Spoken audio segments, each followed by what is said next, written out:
बुजुर्गों से सुनते आए हैं कि जोड़े आसमानों पर बनते हैं। तजस्सुस था मगर दूर हो गया तजस्सुस ने। जब हकीकत का रूप धारा तो मेरी आंखें खिली की खिली रह गई। वाकई हुक्म रबी के हम सब ताबे हैं, यहाँ तक कि कायनात का जर्रा जर्रा एहकाम रबी का मरहून मिन्नत है। हमारे ही गांव का वाकया है कि गांव के दूसरे मोहल्ले में मेरे एक दोस्त तारिक की शादी थी। मैं भी मदऊ था। रस्म मेहंदी में हर तरह का हल्ला गल्ला हुआ, ढोल बजी, खूब नाच गाना हुआ। तकरीब की रौनक को दोबाला करने के लिए कभी कभार फायरिंग का तड़का भी लगाया जाता रहा। अजीज व अकारिब के अलावा काफ़ी तादाद में दोस्त अहबाब भी शादी में शिरकत की गरज से तशरीफ़ फरमा थे। रात तकरीबन 2 बजे तकरीब इख्तिताम पजीर हुई।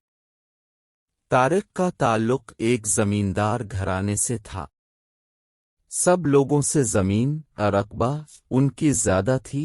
कोटे नौकर चाकर ज़रूरियात ज़िंदगी की हर एक आसाइश मुयस्सर थी। आमरात के साथ साथ तारिक एक खूबरू नौजवान भी था। गांव की अक्सर लड़कियां इसके कदमों में हमा वक्त दिल फेंकने को तैयार रहती थीं। कॉलेज में भी उसकी काफ़ी लड़कियों के साथ दोस्ती थी। इसके बावजूद तारिक करैक्टरलेस न था।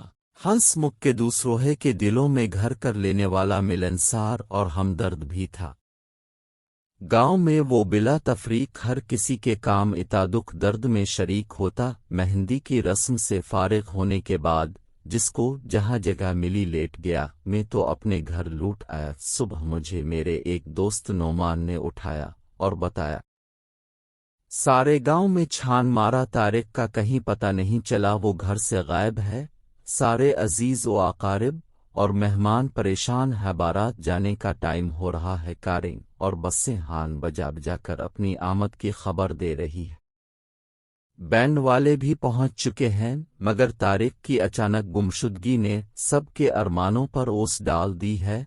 न जाने खुशियों को किस जालिम की नज़र लग गई। खुशियों भरा आंगन मातम कदा बन के रह गया। दोपहर होने को थी। बरादरी के बूढ़ों ने फैसला किया कि तारिक के छोटे भाई अरशद को तैयार करो। सांप भी मर जाएगा और लाठी भी सलामत रहेगी। लड़की वालों की इज्जत भी महफूज रहेगी और लड़के वाले भी लोगों के तानों से बच जाएंगे। इस सारी सूरत हाल से लड़की वाले भी आगाह हो चुके थे। उन्होंने अपने एक कमी के हाथ तारिक के यहाँ पैगाम भिजवा दिया कि हमको सब मालूम हो चुका है, लिहाजा हमारे यहाँ आने की कतई जुर्रत न करना, क्योंकि अरशद भी तारिक ही का भाई है। वो तारिक से भी 2 हाथ आगे होगा। और साथ ही दूसरे कमी को हमारे ही गांव के जुनेद जो तारिक ही का कजिन था, पैगाम भिजवा दिया कि फौरन तैयार होकर चंद अजीज साथ लेकर पहुंच जाओ। ज्यादातर दर्द करने की भी जरूरत नहीं, क्योंकि हमने सब इंतजाम कर रखा है। जुनेद की तो जैसे लॉटरी निकल आई, खुशी से फूले नहीं समा रहा था। चंद दिन पहले से मातम कुना जुनेद की तो अब बाछें खिल रही थीं।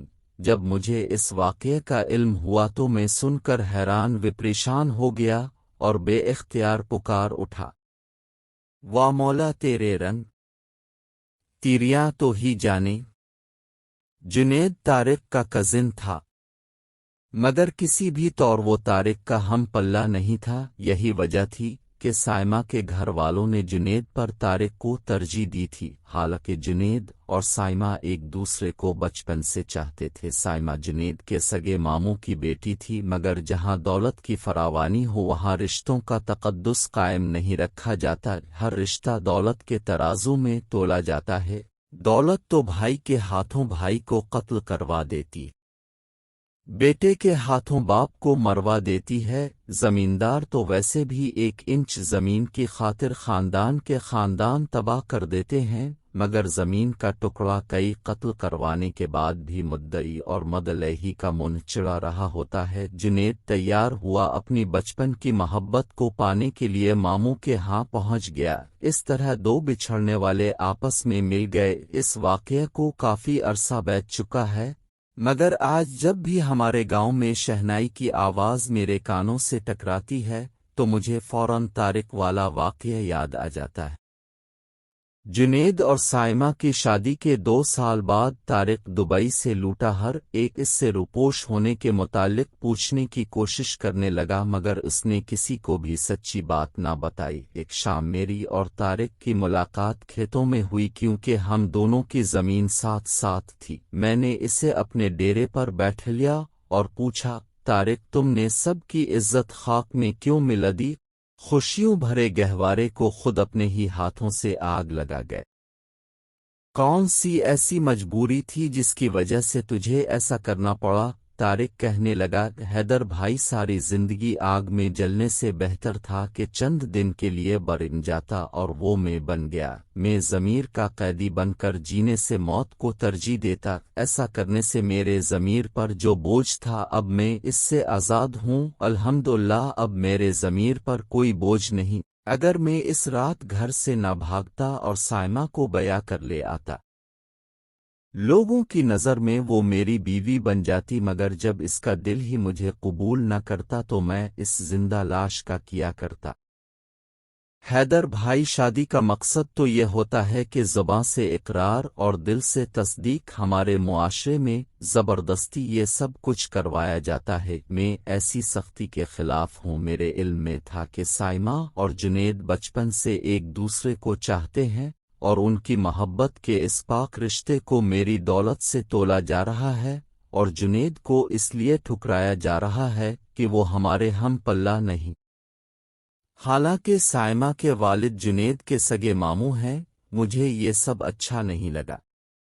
میرے ضمیر نے مجھے ملامت کی کہ میری وجہ سے 2 محبت کرنے والے دلوں کا خون ہو رہا ہے، اور یہ جرم سرزد مجھ سے کروایا جا رہا ہے۔ میں نے سوچا کیوں قاتل بنوں؟ لوگ 4 دن باتیں بنائیں گے، برادری والے بھی میرے اہل خانہ کو کھٹی میٹھی سنائیں گے، اس سے کوئی فرق نہیں پڑتا۔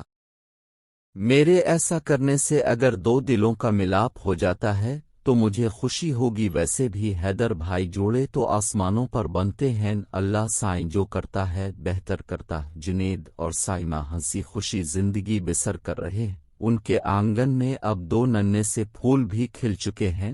خدا ان کو سلامت رکھے، ہمارے لیے بھی تو اس خالق و ملک نے کوئی ڈھونڈ کے رکھی ہی ہوگی۔